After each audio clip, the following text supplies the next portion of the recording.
On Tatooine, Anakin Skywalker still dreamed of stars. But in this timeline, Padmé Amidala never stepped into his life. No kind queen spoke to him. No secret love took root in his heart. When Qui-Gon Jinn freed the boy, Anakin left his mother carrying only one lesson. Attachment was pain, and pain had to be mastered.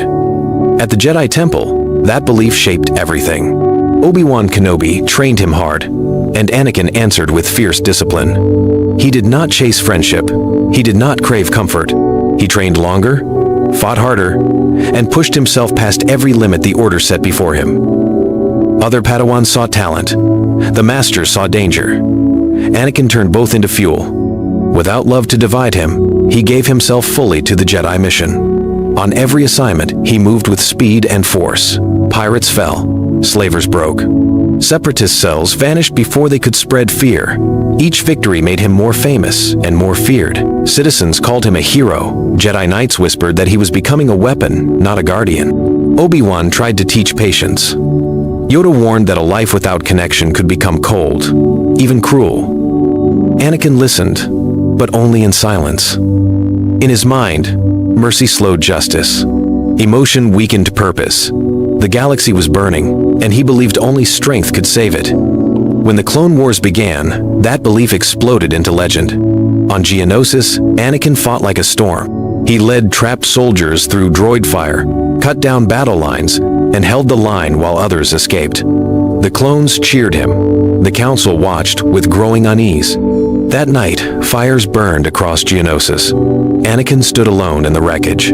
He felt no peace, no grief, no doubt. Only focus, only hunger, ahead. And somewhere beyond the flames, Chancellor Palpatine watched in silence. For the first time, he did not see a gifted Jedi. He saw the perfect warrior the dark side had been waiting for. After Geonosis, Anakin Skywalker did not come back shaken. He came back certain. War had confirmed what he already believed. Peace did not survive through patience. It survived through force. While many Jedi mourned the battle, Anakin studied it. He learned how fear spread through armies, how leaders hesitated, and how one fast strike could break an enemy before more lives were lost. That belief made him deadly in the field. He trained with clone officers after midnight. He memorized routes, fleets, and separatist patterns. Soon, Republic commanders asked for him by name. If a city was trapped, they sent Skywalker. If a front collapsed, they sent Skywalker. And whenever he arrived, the battle ended quickly, brutally, and often without mercy. Obi-Wan saw the shift at once. Anakin no longer fought to defend people. He fought to remove every threat. Prisoners looked like future dangers. Talks looked like wasted time. A Jedi protects life, Obi-Wan warned. Anakin gave a cold answer. Then I will end the people who keep taking it. The Council praised his victories, but their concern grew with each campaign. Anakin felt that concern and mistook it for weakness. Duty became his shelter. Battle became his purpose. The fear of losing others never left him, but without love to expose it, that fear hardened into control. He would never be powerless again, never too late, never unable to save those under his command. Then, a Republic medical convoy was trapped in the mid-rim. The Council called for patience. Anakin ignored them. He smashed through the blockade, saved thousands, and lost entire clone companies in the assault. The Republic called it heroism. Palpatine called it proof. And the Chancellor quietly wondered what this perfect weapon would do when the Jedi finally tried to pull him back from war. For now, Anakin still served the light. But with every victory, he was becoming less a Jedi and more a force of war. And soon, the galaxy would give him a battle that changed everything. The Clone Wars turned Anakin Skywalker into something larger than a Jedi Knight. System after system fell into chaos, and each time the Republic answered with the same command: send Skywalker. He moved faster than the Council approved, struck harder than his enemies expected, and accepted losses no Jedi should ever accept. But the results were impossible to deny. On Christophsis, he broke a siege in one night by leading clones through burning streets and crashing straight into the Separatist command post. On Presetlin, he destroyed supply lines the council planned to negotiate over. On dozens of worlds, people saw blue lightsabers in the smoke and believed rescue had come. To them, Anakin was not a monk or diplomat. He was victory. The clones adored him for that reason. He fought beside them, remembered their names, and asked them to do only what he would do first. Yet his loyalty carried a darker edge. He demanded total commitment. Hesitation got men killed, and Anakin no longer forgave hesitation. Officers who disobeyed were removed. Enemies who surrendered too late were cut down anyway. Each choice pushed him further from Jedi mercy, but deeper into military legend. The Republic Senate celebrated him. News channels called him the hero with no fear. Citizens cheered his name because his victories brought food, medicine, and safe lanes back to broken sectors. Even many Jedi began defending him, arguing that the war had changed the rules. Only Obi-Wan saw the full cost. "You are winning every battle," he told him, "but losing yourself." Anakin said nothing. Then came the Outer Rim campaign. Entire fleets were placed under his command. For the first time, the Republic did not just trust Anakin to fight its war. It needed him to survive it. Palpatine noticed that dangerous dependence immediately. The Republic now saw Anakin as its champion. The Jedi saw a storm they could no longer control. And far above the war, Palpatine began preparing the next move. One that would turn the Republic's greatest hero into something far more dangerous. Palpatine had spent years studying Anakin Skywalker, but now he saw the final shape of the young Jedi. Without secret love, without a hidden family, Anakin had become easier to guide. His fears were still there, buried deep beneath discipline and duty, but they no longer pulled him away from war. They drove him deeper into it. That made him useful. So Palpatine changed his approach. He did not tempt Anakin with romance, loss, or forbidden promises. He praised his service. He fed his belief that the Jedi were too slow, too careful, too blind to do what the Republic needed.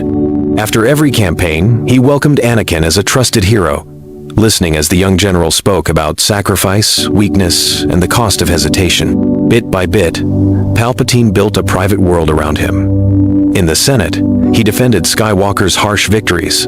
In public, he called him the shield of civilization. In private, he planted sharper thoughts. Great leaders must act alone. Peace requires strength. Compassion means nothing if the innocent still die.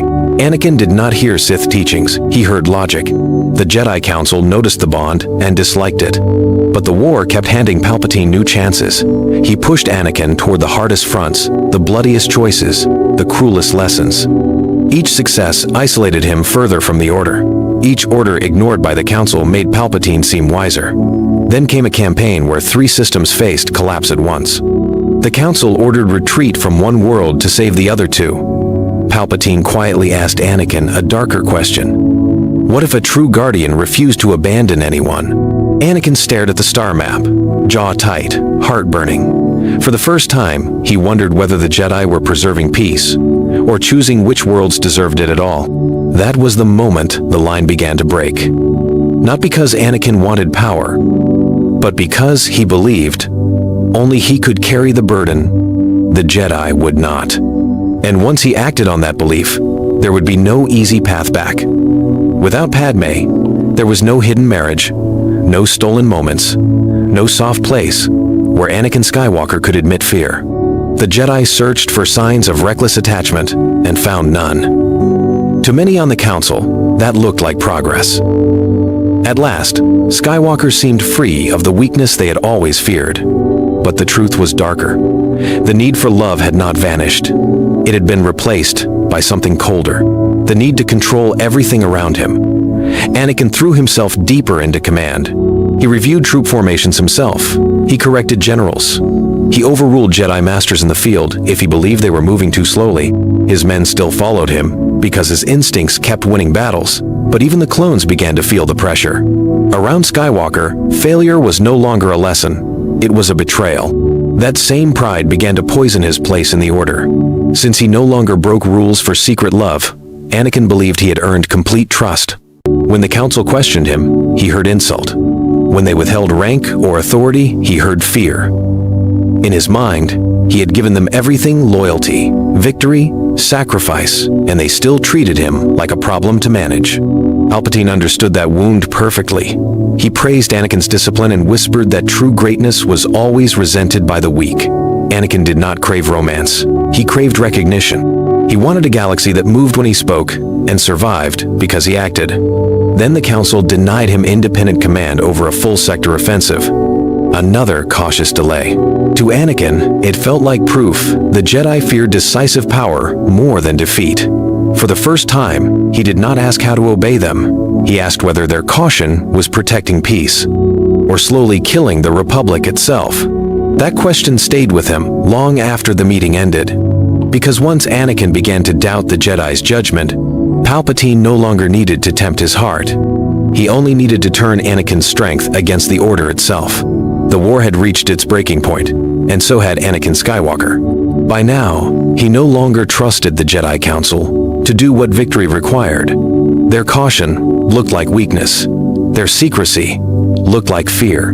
So when Palpatine finally revealed the truth that he was Darth Sidious, the hidden power behind the war, Anakin did not react with shock alone. He reacted with terrible understanding. Sidious did not beg for mercy. He offered a final argument. The Jedi, he said, were preparing to seize control of the Republic. They claimed to serve peace, but they feared strength they could not command. They will never end this chaos, Palpatine told him. They only know how to manage decline. Anakin wanted to reject him. He should have rejected him. But every doubt the Council had planted, every mission they had delayed, every life lost while they debated, now rose like fire inside him. He went to Master Windu with the truth. Yet even then, his voice carried uncertainty. He was not defending the Jedi. He was testing them. When Windu and the other masters moved on Palpatine, Anakin followed. In the Chancellor's office, words died quickly. Lightsabers flashed. Masters fell. The duel became a storm of blue, purple, and red. Then came the final moment. Mace Windu stood over Sidious, ready to end the Sith Lord before he could strike again. Anakin saw the scene and froze. This was justice, perhaps. Or perhaps it was execution. The Jedi had crossed the line they claimed to defend. Palpatine reached toward him. "Choose," he said. And in that single breath, Anakin understood that whatever he did next would decide not only who ruled the galaxy, but what kind of monster he would become when peace demanded blood instead of faith and mercy from him. The room went silent. One strike would end a Sith Lord or destroy the Jedi forever. And Anakin Skywalker was the only one who could decide which future survived. In the end, Anakin Skywalker made his choice with one violent motion. He did not strike Mace Windu out of panic or desperation. He struck because he believed the Jedi had become the final obstacle to order. Windu's blade turned away for a heartbeat, and Anakin severed the Master's hand. Sidious answered with a storm of lightning that hurled Windu into the night. The office fell silent. Smoke curled through the broken window. Anakin stared at what he had done, but regret lasted only a moment. Palpatine rose slowly and gave the war a new name. The Jedi were traitors. The Republic was under attack from within. If peace was to survive, the old order had to fall before it could divide the galaxy again. This time, Anakin did not kneel because of fear for someone he loved. He knelt because he accepted a terrible idea. Mercy had failed. Debate had failed. Restraint had failed. Only absolute power could end chaos. Sidious named him Darth Vader, and the title felt less like corruption than purpose. Order 66 spread across the stars. Clones turned on Jedi generals. Temples burned. Outposts went dark. On Coruscant, Vader led the assault on the Jedi Temple himself. He did not rage wildly. He moved with cold precision, clearing halls, cutting down defenders, crushing any last hope of organized resistance. To him, this was not slaughter. It was surgery. By dawn, the Jedi Order was broken. Survivors fled into shadow. The Senate cried for safety, and Palpatine offered it through Empire. Yet even as Vader stood in the ruined temple, lightsaber humming in the dark, one truth remained. Obi-Wan Kenobi was still alive, and unlike the others, he knew exactly what Anakin had become. He was coming, and the next battle would decide the galaxy's soul. The Jedi had fallen. The Empire was rising. But one man still stood between Darth Vader and total control. And when Obi-Wan returned, the final fate of the Chosen One would be decided. Obi-Wan Kenobi found Anakin Skywalker on Mustafar, but this time there was no desperate plea from Padme, no broken confession, no last thread of love to cut through the darkness. There was only heat, ash, and the sound of a world being stripped for war. Anakin stood at the edge of the lava banks in black robes, eyes burning with total conviction. He did not look wounded or confused. He looked certain. "You were meant to destroy the Sith," Obi-Wan said, "not replace them." Anakin answered with a cold, steady voice. "The Jedi let the galaxy drown in its own chaos. I will end that chaos, no matter the cost." Their duel came fast. Obi-Wan fought like a teacher trying to save his student. Vader fought like a commander, removing the last obstacle to victory. Every strike carried years of trust and betrayal. They tore through platforms and towers, blue on blue above rivers of fire. But this Anakin was not blinded by rage. He was colder, more focused, adapting with every exchange and forcing Obi-Wan backwards step by step. At last, on a narrow arm over the lava, Obi-Wan hesitated for one fatal second. He saw the boy from Tatooine beneath the darkness and chose compassion. Anakin saw the opening. His blade flashed. Obi-Wan fell to one knee, then into the fire below. His scream vanished in the roar of Mustafar, and with it died the last voice that might have called Anakin home. News of Kenobi's death broke the last faith many still held in the Jedi. Sidious moved at once. The Senate crowned him emperor. The clone army tightened its grip across the stars. And at the center stood Darth Vader, not broken, not burned, and not trapped inside a machine. He was stronger than anyone had feared, faster than any hunter the surviving Jedi could escape. The next years became a campaign of silence. Vader led fleets into hiding places only the Jedi knew. He hunted masters through dead temples and shattered moons. He crushed rebellions before they could speak of freedom. Worlds that resisted were pacified in days. Worlds that obeyed were rewarded with safety, food routes, and order. For millions, the Empire worked. Crime fell. Trade returned. Fear did the rest. But peace built on fear changed Vader. He stopped seeing people as lives and started seeing them as numbers, fronts, and threats. He no longer needed Sidious to tell him what order required.